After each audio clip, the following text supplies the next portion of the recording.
ngayon guys 'no, nakakaranas man tayo ng mga problema, ng krisis 'no, dito po sa langis dahil po sa nangyari sa giyera sa Middle East. Pero ang kagandahan naman nito mga kaibigan ay ang ating Pangulo ay nandiyan palagi at gumagawa ng mga solusyon 'no, ah, mga solusyon para po tayo ay mas maging magaan ang ating pagharap sa hamon ng buhay 'no, guys. So ayan nga po mga kaibigan 'no, start na po tayo sa atin pong, live. Sandali, basa muna tayo kung meron akong makita ditong, comment 'no, 'yan. Sa hindi pa po nakapag-like, paki-like na po at saka paki-share na po sa inyong mga, newsfeed at saka kung meron po kayong mga group, paki-share din po or sa Messenger. Maraming maraming pong salamat 'no. 'Yan, so Meg Jeronimos 2464, hi po sa inyo at saka kay SP Aki 2497. Have a blessed Saturday. Yan. So, ayan nga po mga kaibigan, ang una po nating topic 'no, sa araw na 'to ng Saturday ay eto, yan. O sa mga aalis diyan, mga magsa-Sabado nights 'no, yan. Okay. Sana po ay mag-enjoy kayo sa inyong mga Sabado nights, yan. So, eto mga kaibigan, ang una po natin ibabalita sa inyo, TESDA, tungkol po ito sa TESDA 'no. Ang TESDA po ay nag-allot ng 8,000 scholarship 'no, para sa mga, for those coming back that have been repatriate ano ba yun? Mag-umaga nabubulol ako. Do'n po sa mga OFW na na-repatriate na po 'no or naibalik na po 'no, dito po sa Pilipinas dahil po doon sa giyera sa Middle East, marami pong mga Filipino ang, talagang umuwi 'no. Hindi pa tapos ang mga kontrata at, yun nga, pagdating po nila dito siyempre problema po ang kabuhayan dahil nawalan ka ng trabaho dahil sa giyera, so pagbalik mo dito, wala ka ring trabaho, 'di ba? Pero ang kagandahan po nito mga kaibigan 'no, ang TESDA po ay nag-allot ng 8,000 scholarship 'no, para po dito sa mga OFW na bumalik 'no, para po, dito na po sila mag-stay sa Pilipinas dahil nga po sa nangyaring giyera sa Middle East 'no. So eto mga kaibigan 'no, bakit ito ginawa? To help them rebuild their lives here at home. If need be and/or be certified in skills that they might take if they need to be redeployed somewhere else, 'no? Sabi po ni Kiko Benitez, the agency's secretary, said during a press conference on Friday, 17th of April. Yan. So, ang, purpose nga po nito, sa pag-a-allot ng 8,000 scholarship dito po sa TESDA ay para po, magkaroon sila ng skills at sila po ay siyempre after nilang mag-aral, mas certified po sila in a certain skills na kinuha po nila. Nang sa gano'n kapag gusto na po nilang, magtrabaho ulit sa ibang bansa, ay meron po silang maipapakita na certification sa TESDA na sila po ay nag-aral ng ganyan pong skills 'no. So, maganda po ito, tulong po ito ng TESDA siyempre sa direktiba pa rin ng ating Pangulong Bongbong Marcos na tulungan po itong ating mga OFW para po sila ay magkaroon ng silbi pa rin 'no at ng kabuhayan at, pag-asa 'no, na sa kabila ng lahat na nawalan sila ng trabaho sa Middle East ay makakaahon pa rin dahil po sila ay, mag-aaral 'no, dito as scholar sa TESDA, magkakaroon ng, um, mga certification 'no, para sa kanilang skills na kinuha at isang araw sila po ay puwedeng mag-apply ulit kung gusto nila. Pero kung ayaw naman nila, puwede nilang magamit yung certification na 'yan sa paghahanap naman din ng trabaho dito sa Pilipinas 'no, or maaari din nilang gamitin 'yan 'no, sa kanila pong pagninegosyo, 'no? So, 'yan po mga kaibigan, marami pong salamat sa TESDA at, sa direktiba pa rin po ng ating Pangulong BBM. So, ano masasabi niyo mga kaibigan sa una po nating topic? Good morning po sa inyo, Hernandez Pagadora Emily. Marami pong salamat sa pag-drop by dito sa ating page, 'no? 'Yan, okay. Good morning, 'yan. So, sa susunod naman po nating topic mga kaibigan ay eto, 'yan. Manila Court grants Tives bail in 2019 case, 'no. So, a Manila court has granted bail to former Negros Oriental Representative Arnulfo Tives Jr. and his co-accused Richard Cuadra and Rolando Pinili in connection with the 2019 killing of alleged hitman Pasito Libron. Yan. So, nag-grant po ang kanyang bail dito sa 2019 case. Pero, not necessarily na siya ay makakalaya na. Bakit? Kasi marami naman po siyang kaso at, lalong-lalo na po doon sa kaso niya kay Digamo ay hindi naman po siya nagkaroon ng bail, 'no? Correct me if I'm wrong, pero yun po ang pagkakaalam ko 'no, na kahit magkaroon man siya ng bail doon sa mag-grant man ang bail niya sa ibang mga kaso niya, kasi marami po siyang kaso, eh. Pero kung hindi naman po siya mag-grant 'no, yung, bail doon sa kaso niya 'no, kay Digamo at sa iba pa niyang kaso, ay hindi pa rin po siya makakalaya 'no, mananatili pa rin po siya sa kulungan 'no. Kasi itong kaso na 'to na nagkaroon siya ng bail, ito lang po ay yung, killings 'no, dito kay, Hitman Pasito Libron 'no, itong alleged Hitman Pasito Libron na sinasabi na, si Tives ay, gumawa ng ganitong krimen. So, meaning to say doon sa mga nagsasabi 'no na, "Ay nakalaya na si Tives," hindi pa po siya tuluyan na makakalaya dahil hindi naman po nag-grant ang kaniyang, bail sa lahat po ng kaniyang mga kaso. Lalong-lalo na po doon sa kaso na allegedly ay pagtegi po kay Governor Digamo, 'no? So, iyan mga kaibigan, ano po ang masasabi niyo dito sa ating, pangalawang topic? 'Yan. Magandang buhay, 'yan. Shout out daw sa iyo 'no, Hernandez Pagadora Emily 2588 at lagi ka daw mag-iingat, angat ka pa naman, 'yan. Sabi po ni Nightbot, 'yan. Maraming pong salamat, 'yan. Okay, sino pa dito? 'Yan. Hindi lumalabas ang inyong komentaryo or comment. Yan. So, tingnan natin dito sa YouTube, wala din, 'no? Ano kaya yun? Hindi lumalabas ang mga komento, yan. So, ayan na nga mga kaibigan 'no, yan po ang ating, pangalawang topic at pangatlo naman po tayo, dito naman po tayo kay Martirez 'no. Naku, si Martirez 'no, sabi niya, "On being a Duterte appointee, malaki ang utang na loob ko kay Digong." Naku, yan na nga, ang sinasabi ko, eh. 'Pag ombudsman ka dapat hindi mo tinatanaw ang mga utang na loob, 'no? Ang utang mo dapat ay, sa sambayan ng Pilipino na nagsusweldo sa'yo, 'no?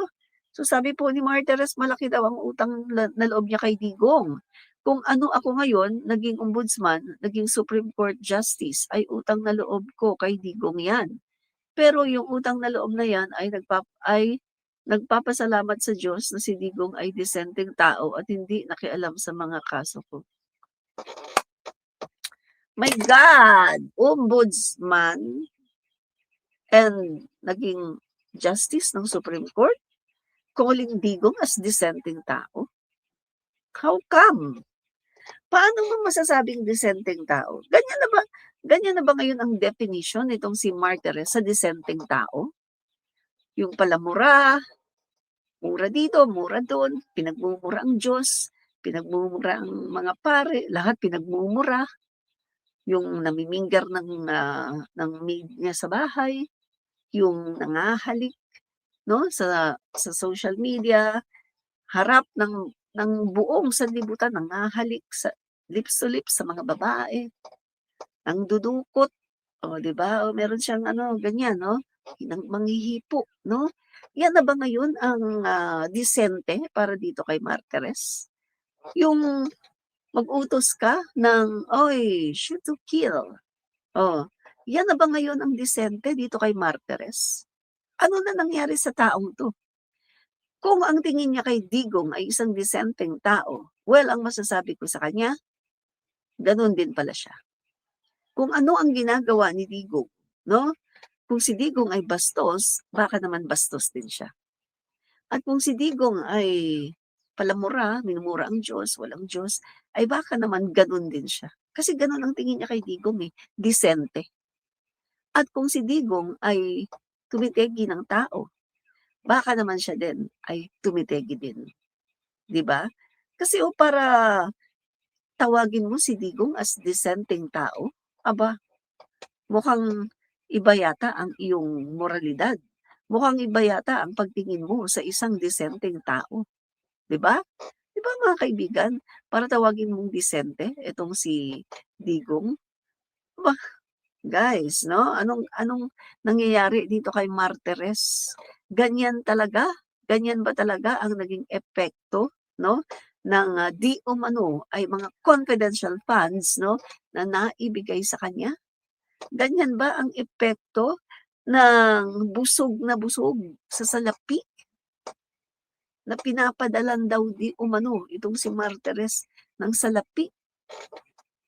Inutusan daw ni Sara Duterte itong si Madriaga na bigyan ng, salapi 'no, etong si Martirez. Ganyan ba ang nagiging resulta kapag ikaw ay pinapalamon ng pera? Ganyan ba? Nagtatanong tayo dito mga kababayan. Totoo ba ito?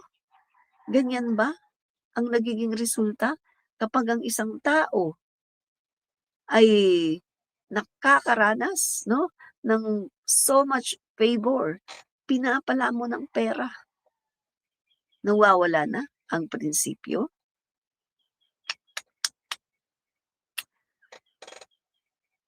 So, tama talaga yung sinabi ni ano 'no, ni First Lady Lisa Araneta Marcos. Ang tao, bigyan mo ng may ibang tao, may ibang tao bigyan mo ng kapangyarihan, bigyan mo ng pera, wala na. Forget about the principles. Forget about morality. Kasi eto na, may power na, may pera. Now we know. Ngayon alam na natin kung bakit gano'n na lang ang ginawa niya nung siya ang ombudsman. Biruin mo guys, ni-reverse niya yung mga sistema 'no, yung mga pulisiya. Yung SALN 'di ba dati talaga ay 'no, sa mga SALN, talagang ano yan, puwedeng tingnan, 'no, SALN ang mga, high government officials 'no, katulad ng presidente, vice president at iba pa. Pero sa panahon ni Martirez anong nangyari? Hindi mo puwedeng tignan ang SALN. Hindi ka puwedeng mag-request ng SALN. At kapag nag-insist ka na gusto mong makita ang SALN ng isang presidente, ng bise o ng sino mang government official na mataas 'no, ang katungkulan, kapag nag-insist ka, puwede ka pang kasuhan at makulong. Kita mo 'yan, para ano pa at naging ombudsman siya. Ginawa ang ombudsman to protect the Filipino people. Ginawa ang ombudsman para mag-lifestyle check. Pero ang ginawa ni Martirez sa panahon niya, pati lifestyle check, tinanggal niya.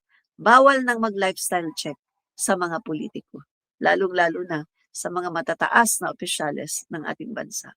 Nakita mo yun? So for his term, mga kaibigan, the whole term of Martirez, wala po siyang ginawa na pagiging ombudsman. Hindi po siya nagtrabaho, hindi tayo nakaramdam na may ombudsman tayo kasi wala po, protected pa ang mga Duterte. Eh, anong tawag mo dun? Oh, anong tawag mo dun? Yung pagsasabi 'no, na, ang SALN hindi na puwedeng tingnan. Kapag may nagpilit na tingnan ang SALN ng presidente, puwedeng makasuhan, makulong. Oh, hindi po siya naging ombudsman. Sa kanyang panahon, umupo lang siya sa opisina ng ombudsman, tumanggap ng sweldo, tapos. Wala siyang pakialam, hindi niya sinafeguard yung kapakanan ng sambayanang Pilipino sa pamamagitan ng pag-uusig sa mga tiwaling opisyal ng mga, gobyerno, ng ating gobyerno. Hindi niya ginawa yun. Hindi po siya nagpaka-ombudsman, siya po ay mukhang nagpakatuta sa mga Duterte. Kasi mga kaibigan, yung ginawa niya 'no, sa kanyang termino ay puro pagpapabor sa mga Duterte. And even mga kaibigan sa mga kaalyado ni Duterte, tingnan mo nangyari, kay Joel Villanueva 'di ba, gulat si Ombudsman, Boying Rimulya nagulat. "Uy bakit gano'n? Bakit ni-reverse?" Eto merong nilabas na ang Ombudsman noon, o 'di ba, si yung Carpio ang apelyido 'no? May nilabas na yung ombudsman dati, na eto si Villanueva, eto dapat ipatupad 'no, na magkaroon siya ng, perpetual disqualification sa pagtakbo. Pero ano nangyari? Tahimik, tahimik na ni-reverse ni Martirez etong hatol 'no, nung dating ombudsman na kanyang sinundan at si Villanueva nakatakbo ulit. Pagpasok ni Ombudsman Remulla, yun nagulat, ay ganito ang nangyari, ni-reverse 'no. So, si Villanueva nakatakbo pa muli. Ganyan po ang ginawa ni Martirez sa kanyang panahon. Hindi po siya naging ombudsman. Umupo lang siya sa opisina, pero hindi po niya ginawa ang tunay na trabaho ng isang ombudsman. Oh, 'di ba? Kapal ng mukha 'no? Tumatanggap ng sweldo galing sa taong bayan, pero pinotrektahan pa yung nag-appoint sa kanya na si Digong dahil sa utang na loob. Grabe 'no, grabe. Sabi niya, si Digong daw ay, hindi nakikialam sa mga kaso ko, sabi niya. Hindi daw nakialam sa mga kaso niya.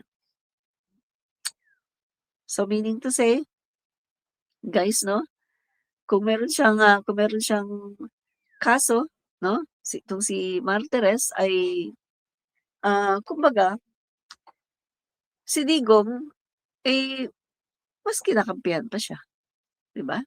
Mm. Kasi gano'n ang ginagawa niya, pinoprotektahan niya si Digong.